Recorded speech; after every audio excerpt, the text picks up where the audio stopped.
The driving force of all this are the mitochondria or mitochondria, whichever you want to call them. These are the powerhouses. These generate the energy the cell needs to do everything. And then we have wrapped around here, we have, I won't worry about the other things, the cell membrane, which is very important. It allows things in and also exports things out of the cell. It's what we call a differential membrane. So it's very selective in what it brings in and what it also sends out. Okay. So let's move on.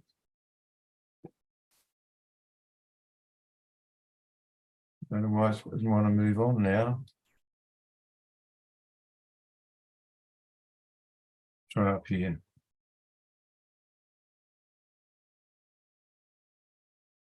Oops, there we go. So what happens is that when a person conceives, we get what we call a stem cell. And that's formed by the ovum and the sperm making this stem cell. And it's from that one cell that everything differentiates into fat cells, muscle cells, sex cells, immune cells, skin cells, epithelial cells, nervous cells, blood cells, bone cells. Okay? Because I'll have to click up here to transport it now.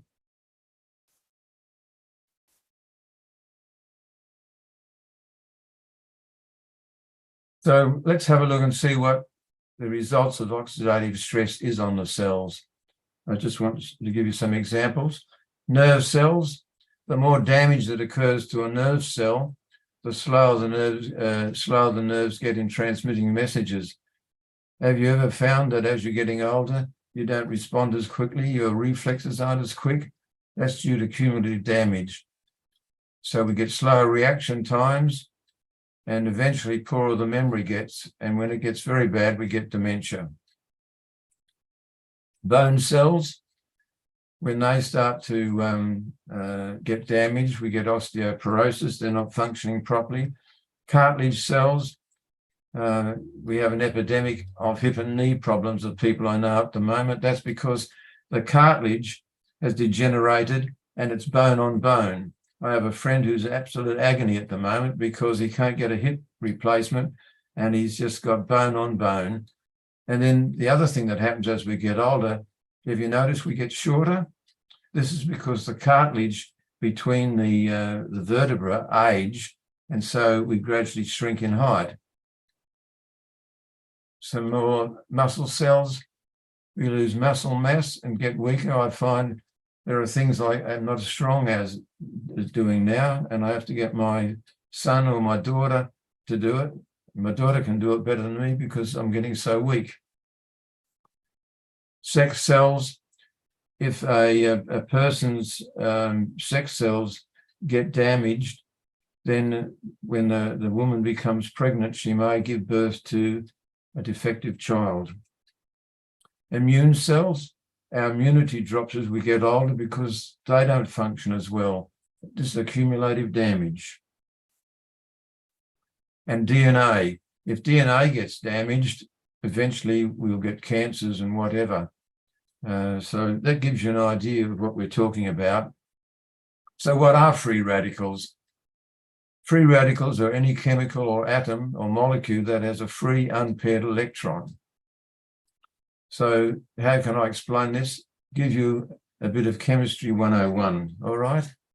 So let's have a bit of chemistry 101. Now this is the carbon atom, diagram of it. Carbon is the basis of all life, okay? So it's a very important molecule. Now in the center we have the nucleus of the atom, and that's composed of neutrons. So there are 6 neutrons and 6 protons. All right, and then outside we have the electrons, and in different elements, they have different orbits. In this case, we have 2 electrons in an inner orbit and 4 electrons in this outer orbit. Now, the outer ones are more labile than the inner ones because of forces, so these ones don't tend to change. But a carbon atom has the ability to combine with other electrons, and it's got 4 of them. And so we say this has a valency of 4. I'll talk a little bit more about that later up in the next little bit. In actual fact, the atom I've shown you is a 3D, and this is a 3D model of how they envisage it actually is. Now, the other important atom is hydrogen. Now, hydrogen is a little bit different. It has a positive charge, but it has to acquire an electron to make it neutral. So it has a valency of 1. In fact, we call it a negative valency, whereas the carbon atom, here's a diagram. So to exist as a hydrogen gas, we have to have 2 hydrogens bonding together and with electrons. In the case of carbon, and I'm taking the very simplest form of carbon, methane, here we have a carbon atom, and it needs 4 electrons to bind with them. So hydrogen is 1, and so the hydrogen will bind with the free electrons on the carbon, a bond that we call a covalent bond. So here's the definition. Positive valency, the number of electrons an atom can lose. So in the case of carbon, it can lose 4 electrons. Negative valency, in the case of hydrogen, it can take up an atom. All right, so let's move on to the next slide. Any chemical, we're not just talking about an atom, we're talking about any chemical that has unpaired electrons can cause oxidative stress, all right? Chemicals with free radicals are produced naturally by cells during metabolism. It's quite normal, but the important point is, and some people who may know something about this, when the cell is metabolizing, chemicals are produced such as ROS, reactive oxygen species, and RNS, reactive nitrogen species. They are formed during metabolism, and they cause oxidative stress. But fortunately, and let me just show you this in a diagram. So here we have a carbon molecule, and we're using once again the example of methane. And here it's got this bond gets broken, and so we end up with this carbon molecule or atom, but notice it has a free electron. So that's had free radical damage, and the hydrogen can give up an electron. So these are free radicals, and they're very reactive. So they can't exist by themselves. They've got to be neutralized. And so what happens is they'll combine with another chemical to get an electron. And so in doing that, they'll damage, whether it's a bit of protein or DNA or RNA or lipid. What happens is, because it's got to neutralize that electron, it latches onto a protein or DNA or RNA or lipids, fats, and this causes them damage. That's what oxidative damage is.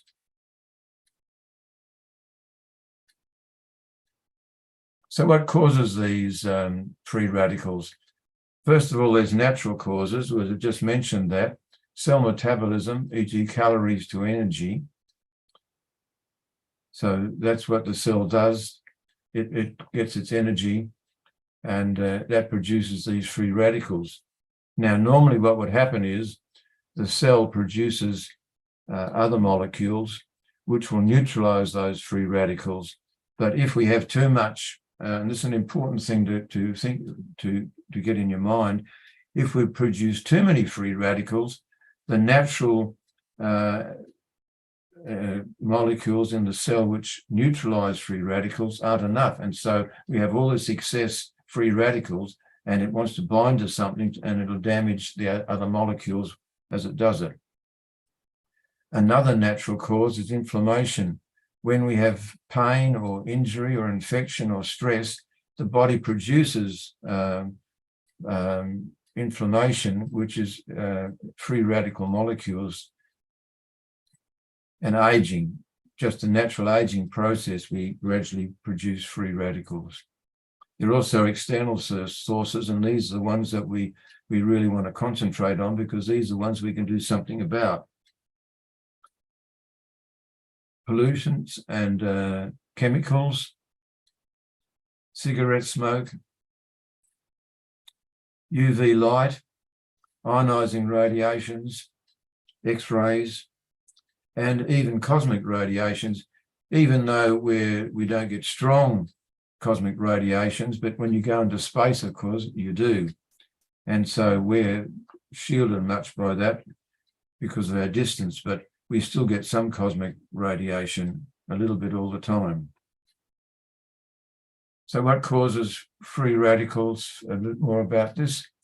And the one I want to concentrate on is lifestyle, lack of exercise, lack of sleep, stress and anxiety, very important ones. Diet, food additives, they can cause oxidative stress.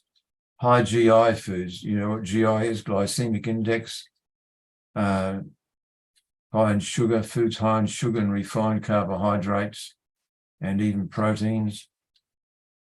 Processed meats are very damaging because of the artificial food additives and preservatives they have in them. Red meat, we also know, produces a lot of free radicals, hence the correlation between red meat and colon cancer. Alcohol. Alcohol, according to the World Health Organization, is a class 1 carcinogen, so it must be causing a lot of damage because it's able to damage DNA, so you get cancer. Now, this is another very important one, food preparation. How we prepare food actually affects oxidative stress from free radicals. Let's have a look at this. So what we need to do, I'm going to come back to that, but what we need to do to prevent oxidative stress is to neutralize them. So how can we neutralize them? Instead of free radicals, electrons attaching to the molecules in the cell and damaging, we need to neutralize them. How would we neutralize free radicals? What we call antioxidants. Now, where do you think we get antioxidants from? From fruit and vegetables. Fruit and vegetables have lots of colors and flavors due to what we call phytochemicals, plant chemicals. There are over 10,000 that have been identified by scientists. We don't know what many of them do, but we do know that they do give the colors and flavors. Many, however, are known to be antioxidants. And so all these various colors we get in the fruit and veggie shop, all different colors and that's all due to different phytochemicals. They all have something different in them. And it's not only, we tend to forget also in vegetables are all these foods that are grains and nuts. They're also very high in phytochemicals. So let me just show you some of the known antioxidants. We've got vitamins like A, C, D, E, and K. What we call carotenoids, I'm sure you've heard of all about carotenoids, but particularly lycopene and lutein, excuse me, beta-carotene and alpha-carotene.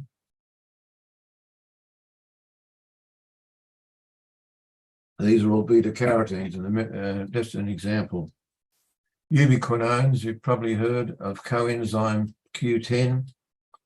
Polyphenols are very important antioxidants. There's about 8,000 of them that have been so far identified. Some are called flavonoids, and some of the names you might have heard of are anthocyanins, which these tend to be the carotenoids tend to be the orange and yellow colors. These are the purple colors more. Flavonols like quercetin. Another important one which I've heard about is resveratrol, which is particularly in red grapes, but also in white grapes to a lesser extent, and curcumin, all very important antioxidants. Now, I want to come back to precautions. First of all, there's no single magic food. People like to say you need to have more of this or more of that. You can have too much of a good thing. I want to illustrate this. I had a friend, he's dead now, unfortunately, but he had heard how good beta-carotene was as an antioxidant, and he had been diagnosed with prostatic cancer. So what did he do? He bought bags of carrots, and he'd squeeze carrot juice by the gallon and drink this in vast amounts of money, in vast amount of quantities. He suddenly noticed that he wasn't feeling very well, and he was going red. His skin was going red, like a red Indian's. And what had happened was he was having so much beta-carotene, which is a fat-soluble vitamin, so it can't be excreted. So the body's got to get rid of it, and was depositing it into his fat cells. Fortunately, he got onto it soon enough, and he was able to wean himself off that. The important thing is beta-carotene is good, but if you get the beta-carotene, if you'd eaten the whole carrot, he wouldn't have been having so much beta-carotene. It's a thing we call satiety. You can eat a carrot, one carrot, and probably the second one, but maybe even a third one, but no more. But you could have a couple of glasses of carrot juice, which might represent, half a dozen or more carrots that had been juiced. So you get the point. It's called satiety.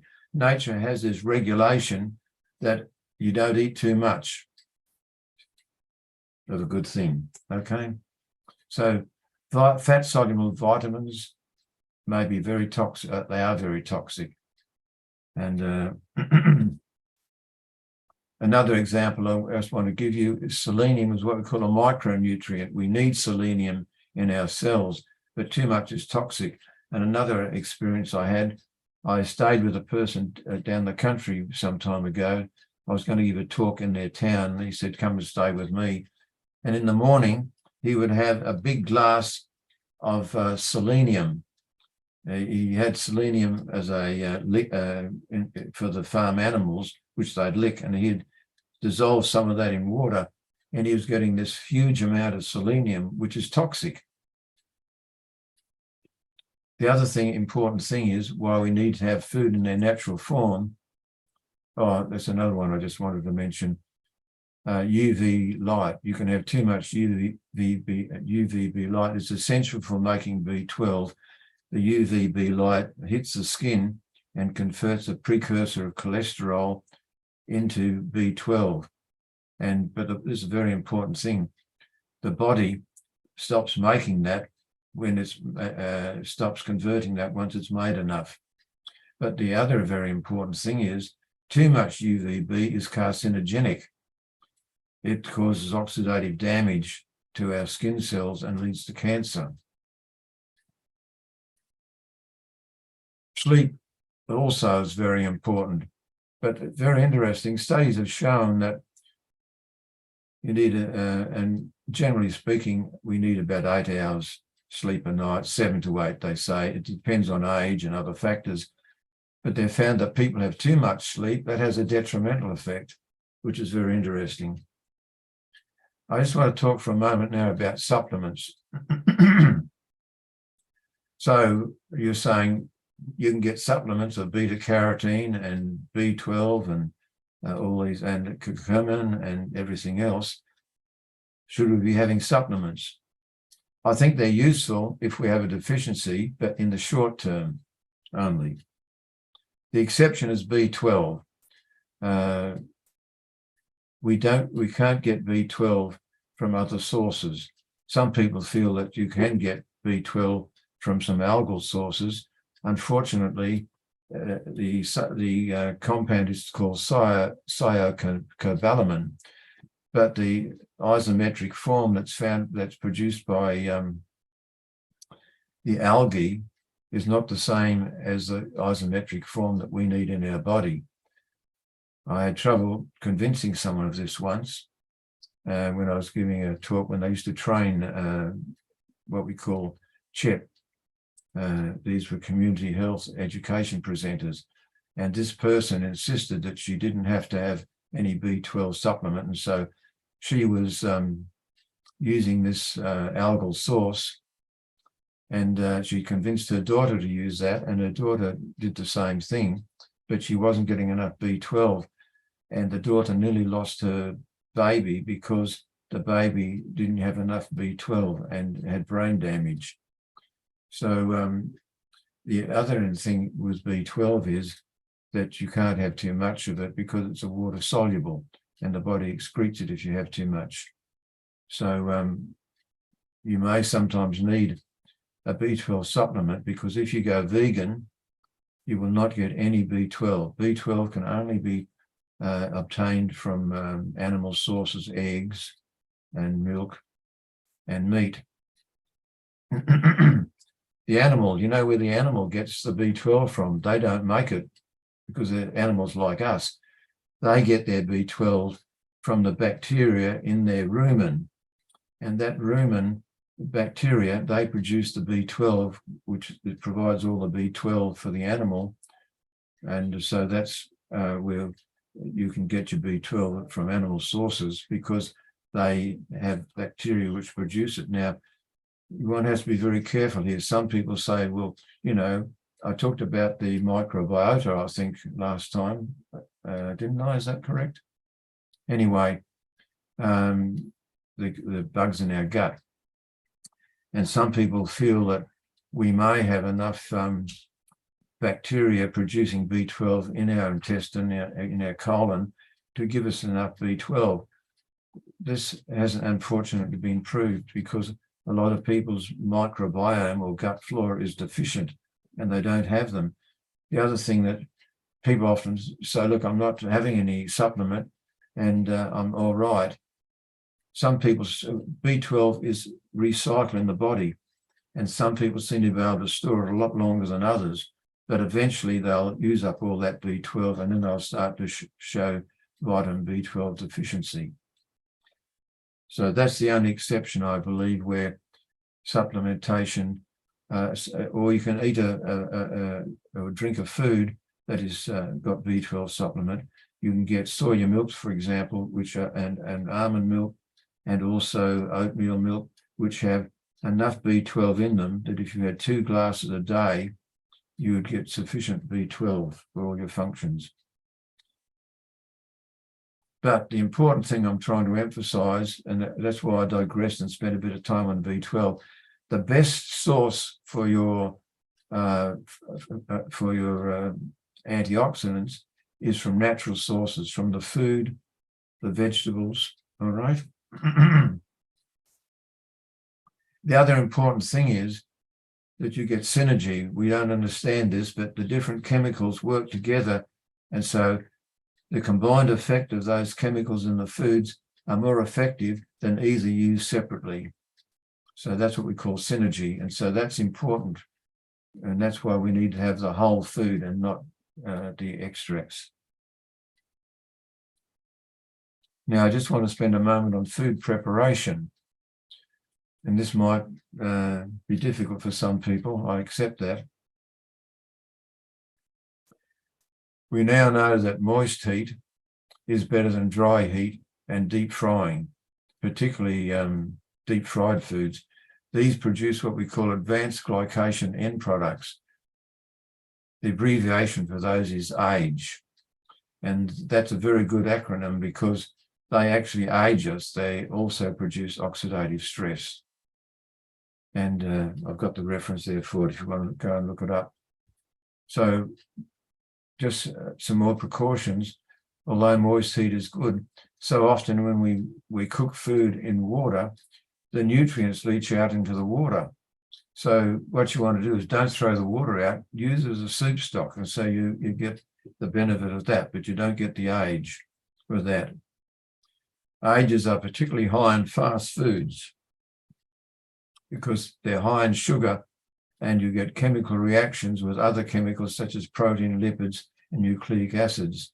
And these produce these advanced glycation end products, or AGE, which are very damaging to the cell. Very interesting study that was done on the effect of fast food breakfasts. This was done in America, and there's a reference there for it. Excuse me again. They took some people, 11 people with metabolic syndrome. Now, for those who don't know what metabolic syndrome is, it's a term that's just used generally for people that have quite a lot of bad health, like obesity, high blood pressure, elevated glucose, or they're either type 2 or borderline type 2 diabetic, high triglycerides, and low HDL, the good cholesterol. So they took these people that had these metabolic syndromes, and they didn't experiment with them. They gave them American Heart Association healthy breakfast, and they also compared them when they had a fast food breakfast. I'm just skimming over the details, and this is what they found. They found that the HDL levels, the good cholesterol, decreased only in the fast food meal people, not in the people who had the American Heart Foundation healthy food. The total triglycerides significantly increased only with the fast food meals. Plasma oxidative stress markers, you can measure these, increased in both dietary groups, both those getting the American Heart Foundation healthy breakfast and those getting the fast food breakfast, but the increase was far greater with the fast food meal. That makes sense, doesn't it? Because I said that we do get oxidative stress markers just by normal metabolism. That's normal, but they increase far greater with those that were having the fast food meal. The inflammatory markers also increased with a fast food meal, but no change with a heart healthy meal. I just want to acknowledge Dr. Ross Grant, who alerted me to this study. So very important study. It shows how damaging fast food meals are. So there is no magic food, but there is a magic formula, and I want to give you the magic formula. Remember to eat a variety of fruits and vegetables in a myriad of colors. Don't just focus on the top 2 or 3 choices. Foods with darker, richer colors like orange, yellow, blue, and red tend to be higher in antioxidants. And with all these choices, you'll never become bored or run out of delicious, nutritious options. Variety is the spice of life. This is from the American Dietetic Association.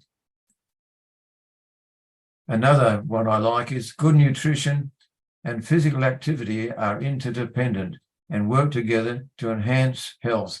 This is from Nutrition Today. You can look that up, reference if you want to. The magic formula is to eat with moderation from a wide variety of fruits and vegetables and to exercise with zest. Unfortunately, I can't remember who said that, but it's stuck in my mind. I tried to do a search at my computer and I couldn't find it, but I love that. The magic formula is to eat with moderation from a wide variety of fruits and vegetables and to exercise with zest. Let's sum up. I want you to remember this acronym, BMV, not BMW, BMV. So what does it stand for? B is for balance, M is for moderation, V is for variety. So I hope this will help you live better longer, because that's our motto. We want you to not only live longer, but we want you to enjoy life. They go together, unfortunately. What gives longevity also gives quality of life in old age. And my wish for you tonight is, above all things, that thou mayest prosper and be in health, even as thy soul prospers. And that's from the 3rd book of John, verse 2. So that's the end of my talk tonight. I hope that's been helpful and a bit more better than the first effort we did since I've upgraded my Zoom.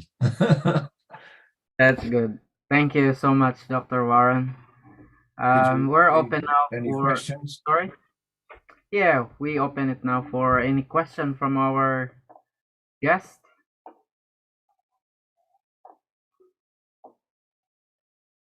One thing that stuck with me is fast food means fast aging?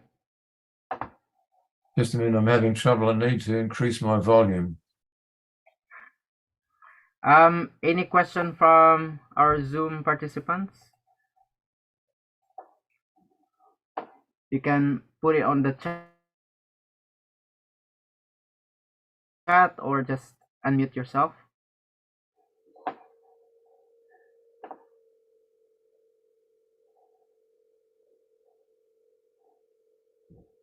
With water fasting, Warren, does it help with getting rid of the Yeah, all right. Just a minute.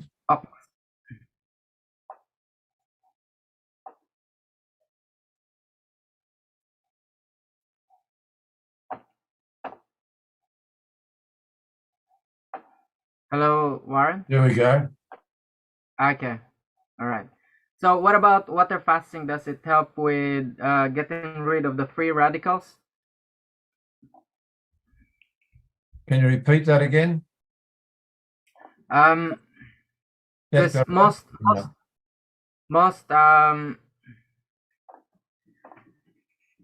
most health retreats we offer water fasting or fruit fasting. Does it help with getting rid of free radicals in the body? To start with, not necessarily, because your body still has to metabolize, so it will be having to produce energy even though you're not providing energy. We don't know why, or at least I don't, but certainly water is very good for helping, but I don't know the science for it. But like just by observation, we know that.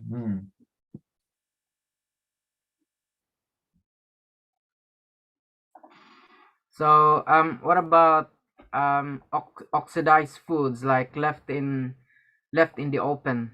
Would you get free radicals because of the oxidation process of foods? Like when you open up an avocado, it will turn into a different color because of its interaction with the oxygen in the atmosphere.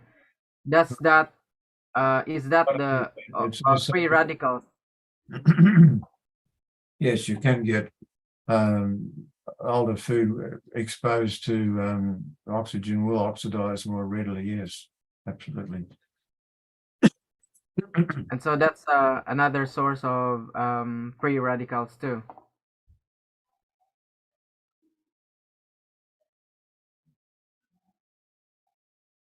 But the fast foods are particularly damaging.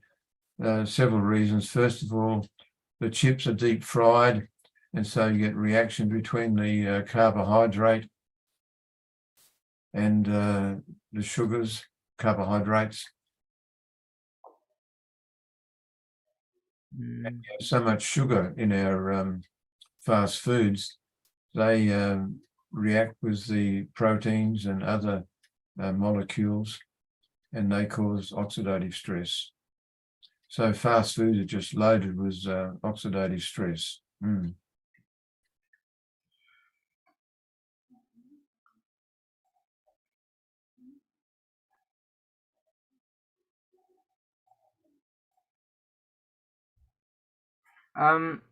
Any any question from Zoom?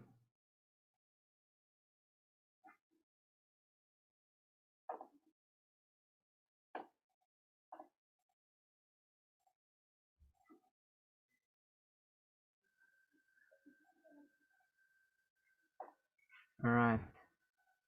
Okay. Have another question here for you, Warren. With exercise, we know it also produce free radicals. But how does it deal with those free radicals? And why is it good to exercise so that you get rid of the free radicals when in fact it also produces free radicals? Well, when you do a very extreme exercise, you do get a lot of free radicals produced. So very excessive exercise can be very damaging, and Obviously, you need to take precautions with that. But normal exercise has been shown very much to reduce oxidative damage. And to be quite frank, I'm not 100% certain what the chemistry of that is, but it certainly has been shown to be very true that exercise is so important. Like we don't know why exercise is so good for the microbiome, but it is. These are just observational things. I'm sorry, I just don't know the chemistry of that to help you with that one. But, you know, when people do very strenuous exercise, and I'm talking about exercise where they do a marathon, there's a lot of oxidative stress in that, an awful lot. There's a question here from Holly. I think she meant what are the best food for children from 6 months to 5 years in terms of counteracting antioxidants, maybe from surroundings, environment, or anything. Obviously, for surroundings, you don't want to expose them to any pollutants and chemicals to avoid that.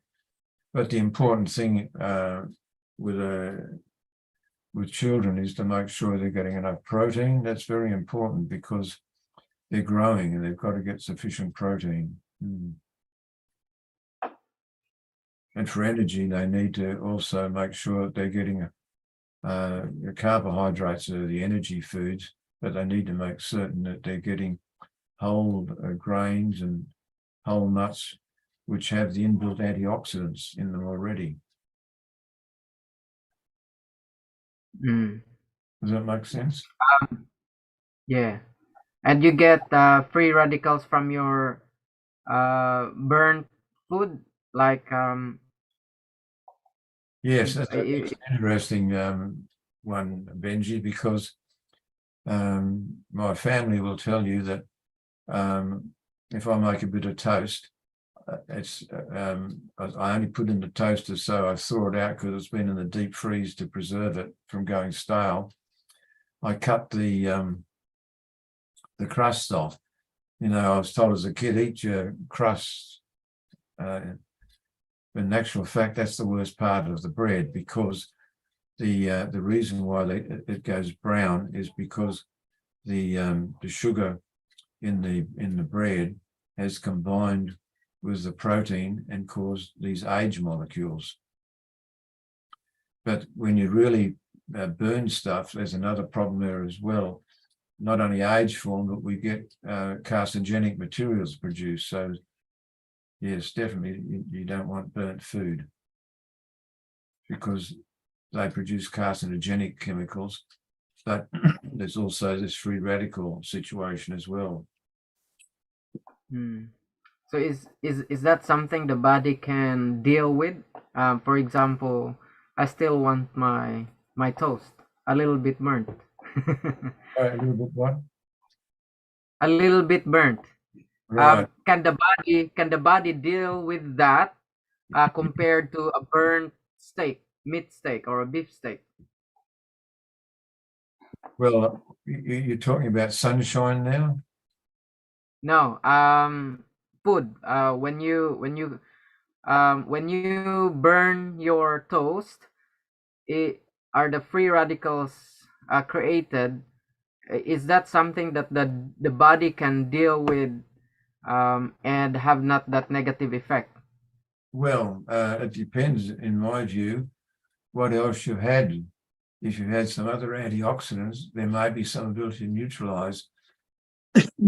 But certainly, your normal body antioxidants, which deal with ROS and RON, RNS, I'm sorry, there's not enough of those to deal with it. You're overloading, and it's a very important issue because the more food you eat, the more of the free radicals you produce, and less ability for the body to neutralize those free radicals because they're not producing enough of the antioxidants.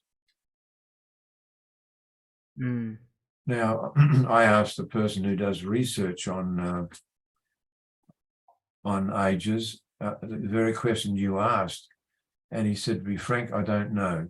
In other words, if you're having a lot of, food with age, if you're then having a lot of vegetables, excuse me, and fruit with plenty of antioxidants in it, will that be enough to neutralize it? He couldn't give me the answer. He said, look, I've never done the experiment.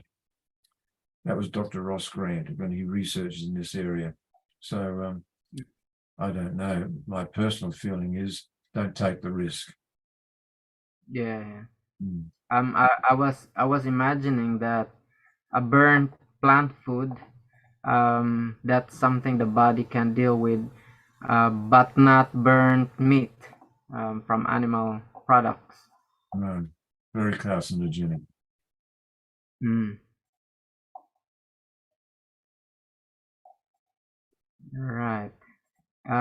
Any question or comments? Any comments from our viewers on Zoom and on You live better YouTube? I've gone before they give those.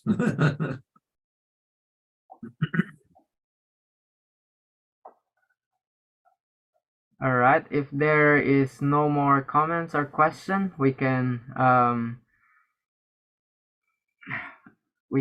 close now. Thank you so much, Dr. Warren, for sharing your knowledge about antioxidants and its effect on aging. Well, I hope it's been helpful. And, Thank you, Warren. Yeah, it was. Thank you. Hi there, Mara. How are you? Good, and you? I'm What's up? always interested about the B12. I've had so many issues with low B12 and then over replaced B12, but I'm not on any at the moment. So I just need to just get regular tests to just see how my B12 goes. Yeah, well, I advocate that. I get regular tests. What I Yeah. used to do initially, I would buy, and the trouble is when you go and buy a B12 tablet, they're 100 or 1,000 micrograms. We only need 1.2 micrograms per day. Yes. That's all we need. So I've just cut a little bit off. Yes, you told me that, and to put it under your tongue. Yeah. Yeah, I did that. I started to do that actually. Yeah, but I think I just need to have smaller amounts. Yeah, and my B12 levels were fine. But I now just have because I don't use cow's milk, I just have an alternative milk like soya or almond or oat, which has the correct amount of B12 in it.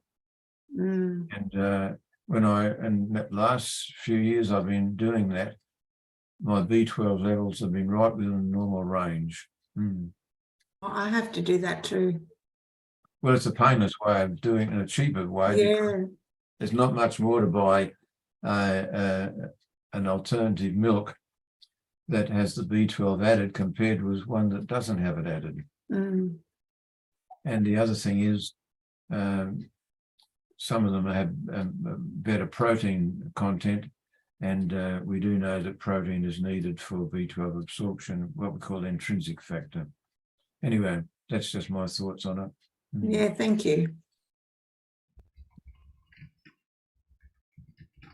All right. I'd like to thank everyone for joining us tonight, and Dr. Warren for your topic. Sorry And to start with. Sorry. To start with. That's all right. At least we got you. Next week we'll have Jo Lang.